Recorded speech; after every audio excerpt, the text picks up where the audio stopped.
Recipe టేబుల్కు స్వాగతం. ఈరోజు Schezwan baby potato gravy ఎలా తయారు చేయాలో చూద్దాం.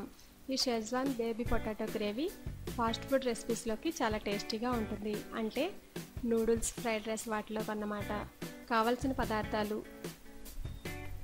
బేబీ పొటాటో 15, వాటిని సాల్ట్ వేసి ఉడకబెట్టుకుని తొక్క తీసుకుని ఇలా పక్కన పెట్టుకోండి. ఉల్లిపాయ 1, పచ్చిమిర్చి 3, అల్లం 1 ఇంచు, వెల్లుల్లి రెమ్మలు 5, క్యాప్సికమ్ 1. వీటన్నిటిని ముక్కలుగా కట్ చేసుకుని పక్కన పెట్టుకోండి. కార్న్ఫ్లోర్ 2 టేబుల్ స్పూన్స్ వాటర్లో మిక్స్ చేసుకుని పక్కన పెట్టుకోండి. ఎండుమిరపకాయలు 10 హాట్ వాటర్లో నానబెట్టుకుని ఇలా పేస్ట్ లాగా చేసుకోండి. Chilli sauce 1 table spoon, vinegar 1 table spoon, soya 2 table spoons, tomato sauce 2 లేదా 3 టేబుల్ స్పూన్స్, ఉప్పు 1/2 టేబుల్ స్పూన్, పంచదార 1/2 table spoon, food colour 1 pinch, water 100 మిల్లీలీటర్లు, oil 2 table spoons, spring onions garnish చేసుకోవడానికి. షేజ్వాన్ పొటాటో గ్రేవీ ఎలా తయారు చేయాలో చూద్దాం.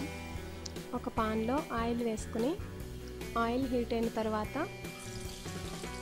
కట్ చేసి ఉంచుకున్న వెల్లుల్లి, అల్లం, పచ్చిమిర్చిని వేసుకుని ఒక 1/2 నిమిషం పాటు వేయించుకోండి. తర్వాత చాప్ చేసి ఉంచుకున్న ఆనియన్స్, క్యాప్సికమ్ కూడా వేసి ఫ్రై చేసుకోండి. ఇలా 1 నిమిషం పాటు ఫ్రై చేసుకున్న తర్వాత ఎండుమిరపకాయల పేస్ట్ కూడా వేసుకుని ఒకసారి బాగా కలుపుకోండి. ఒకసారి కలుపుకున్న తర్వాత tomato sauce, soya sauce, chilli sauce వేసుకొని మరొకసారి బాగా కలుపుకోండి. ఆల్రెడీ పచ్చిమిరపకాయలు, ఎండుమిరపకాయ పేస్ట్ వేసాం కాబట్టి చిల్లీ సాస్ వేయకపోయినా పర్వాలేదు. పొటాటోస్ను ఫోర్క్తో స్లిట్స్ లాగా చేసుకుని ఒక పక్కన పెట్టుకోండి. కలర్ కావాలంటే కొంచెం ఫుడ్ కలర్ను యాడ్ చేసుకోండి.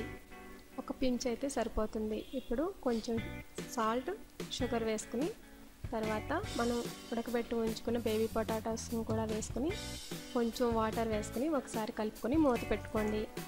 బేబీ పొటాటోస్ ఉడకబెట్టిన తర్వాత వాటిని ఫోర్క్తో స్లిట్స్ చేసుకుంటే వాటిలో గ్రేవీ బాగా వెళ్తుంది. ఇప్పుడు కార్న్ మిశ్రమాన్ని వేసుకుని కలుపుతూ ఉండాలి. కార్న్ మిశ్రమం వేసిన వెంటనే ఈ మిశ్రమం చిక్కబడుతుంది కాబట్టి ఒకసారి బాగా కలుపుకోండి. కొంచెం నిమ్మరసాన్ని కానీ వెనిగర్ని కానీ యాడ్ చేసుకుంటే టేస్టీగా ఉంటుంది. తర్వాత స్ప్రింగ్ ఆనియన్స్తో గార్నిష్ చేసుకుని ఫ్రైడ్ రైస్తో కానీ హక్కా నూడిల్స్తో కానీ తింటే చాలా టేస్టీగా ఉంటుంది. చూసారు కదా షేజ్వాన్ బేబీ పొటాటో గ్రేవీ. మీరు కూడా ట్రై చేయండి. మరిన్ని రుచుల కోసం రెసిపీ టేబుల్ను సబ్స్క్రైబ్ కాగలరు. ధన్యవాదములు.